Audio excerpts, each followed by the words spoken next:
The Nectar of Devotion, The Complete Science of Bhakti Yoga by A.C. Bhaktivedanta Swami Prabhupada. And this is the official commentary on the Bhakti Rasamrta Sindhu by Srila Rupa Gosvami, which I will be commenting on in this series. It is important that we acknowledge that things were made possible by particular individuals.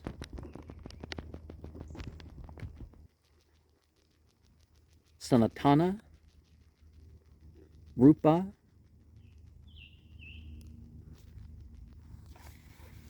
Ruganatha Bhatta, Ruganatha Dasa, Jiva, Gopala Bhatta are the six very particular to the tradition which resulted in the text that I am going over here. Respect to them regards respect to the three worlds, to the study of the scriptures. Of course, I refer to the three created worlds of that with the clay beings, the human and animal and other souls and their incarnation in this material world that we can record with, devices like this phone that I'm holding. The fire beings, the asuras, rakshasas, the other names that you have for that, and the light beings, the devis,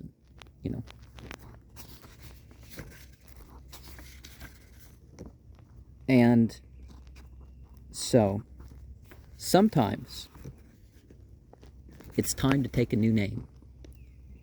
And some of the Goswamis did take new names.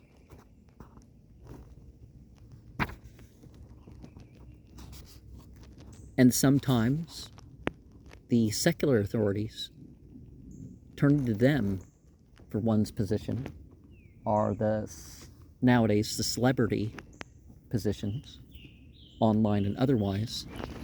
People fall from the position in their community. But sometimes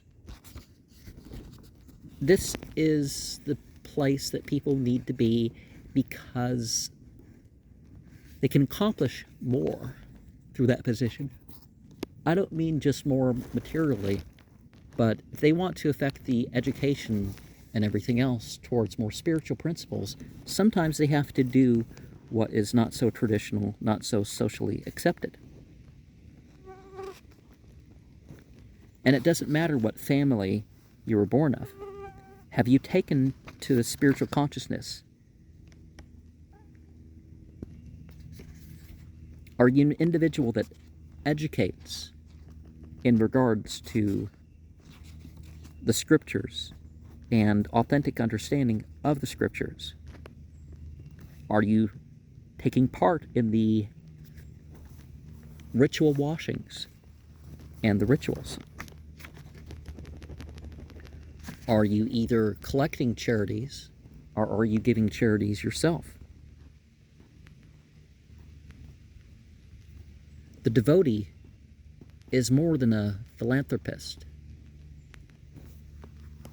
A devotee is somebody who is working upon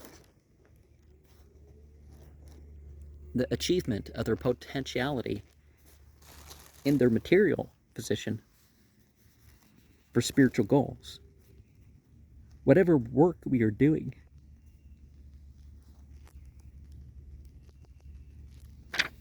it doesn't matter so much what the boga, tyaga, or alternating positions are.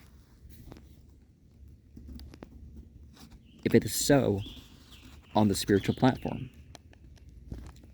Now, people will warn about the various rasas, but that's because the steps leading up to it, or the context, is not there. When it is a bhakti rasa, then things become aright. It's not just about our position towards society or body. We are not this body. And when we work spiritually, it's more altruistic than the so-called altruists. And various types of things will be described as we go on. A lot of people worry, I'll never be able to memorize that. I'll never be able to achieve all the means to do such and such ritual. Hey, you might. But the point is, you have authentically started on your path to be a total devotee.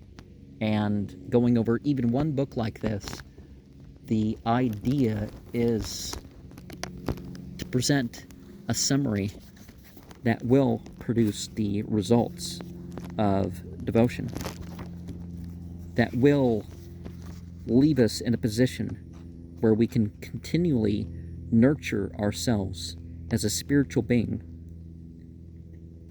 and of course take care of the mental and physical faculties that will enable us to do this here and now. People will say that things are not auspicious enough for this, that, and other. But you start. You start with a rudimentary sacred space, a regular practice or thing, and then perhaps you build up to even full-on temple sanctity, or you take part in a temple sanctity, or you do a bit of both, your private practice and the other. And of course, if you can attend the collective, then your place in your room is certainly valuable. But the obligation to walk down the street or the impulse to walk down the street for the more regular services, that's how things should be there. Some people, they don't know of anything in their area or anything that they can reliably attend in their area, and therefore in that direction. And there may be hindrance in what people think is going to be their particular manifestation of the teachings. But our true will is something that we're always able to carry out, right? And one idea that we need to approach things with is, instead of the path, the text, the chant being to please us, to fulfill what we have selected as, what we're, being a pawn, or whatever you can call it, what we should be trying to do is getting ourselves towards, if this is the right path, let it be what pleases me. Let my contentment be in what is right. And there are certain modes in life that we are all designed to take part in. Some of it relates to family. Some of it relates to our control. Some of it, the control over us. Some of it due to a particular feeling or emotion or social duty or duty upon us. And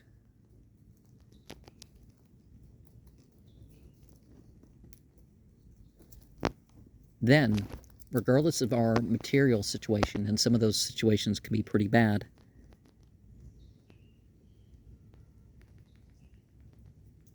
we're in what a group I was part of called the Ocean of Love and Mercy.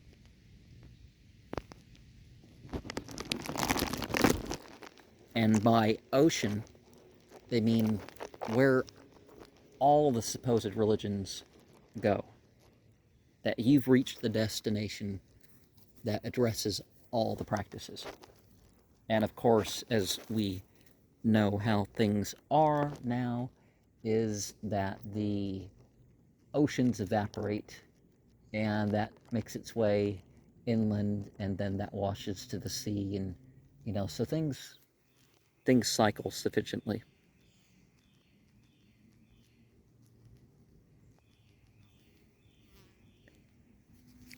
And when we realize that we are a part of a growing tradition, or at least a continuing tradition, then we know that we are vehicles of the legacy of those that came before. So what legacy are we going to pass on? How are we going to make the path polar, or temperate, or tropic, east or west, related to this particular mentality or other way of dividing physical position?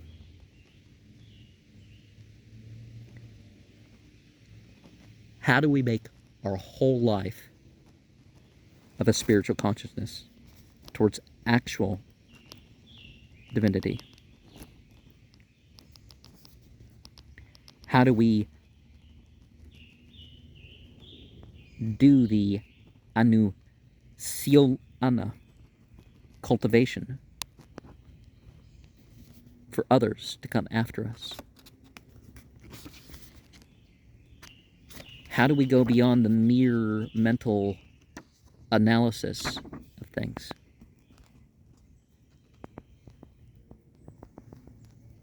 How do the different types of people and societies work together?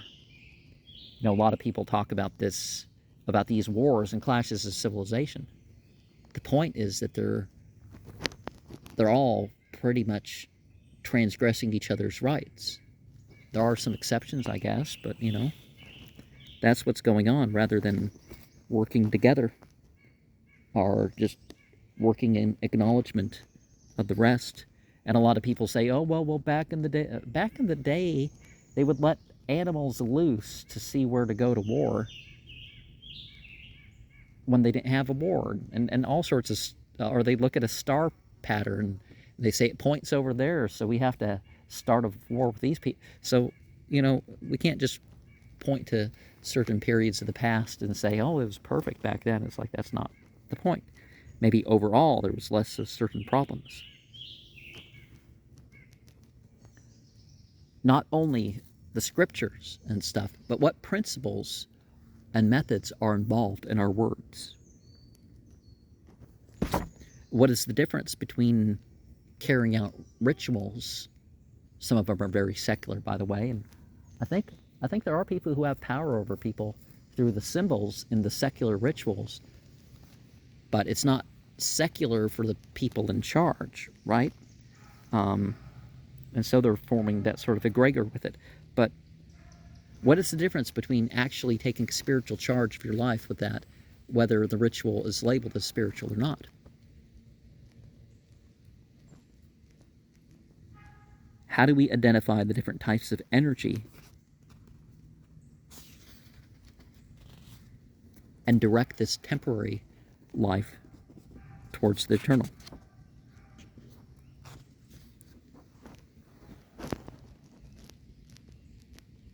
What are we doing by our tax payments, by our voting?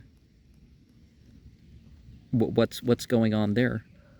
What are we actually playing a part in?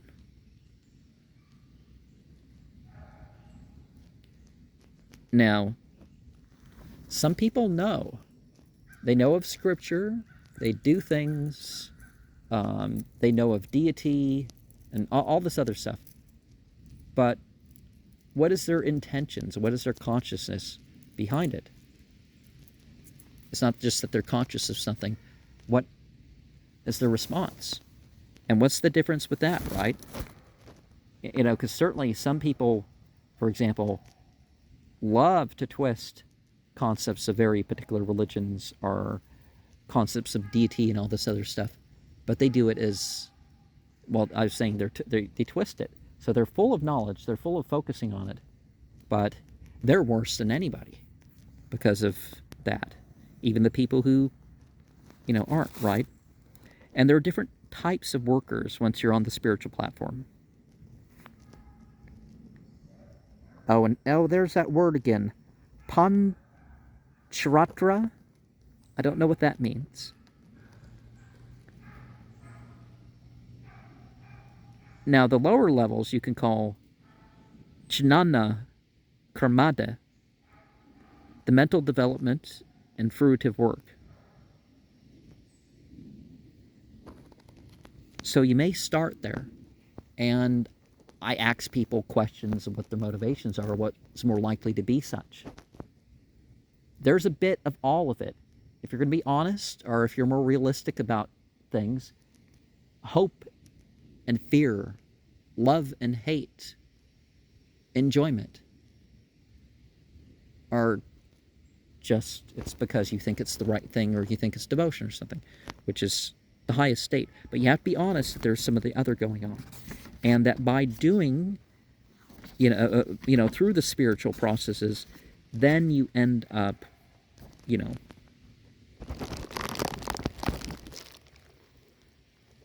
And so, our different circles of relationship, we're supposed to actually be doing what is right to them, whether they're human or not, through our devotion to deity.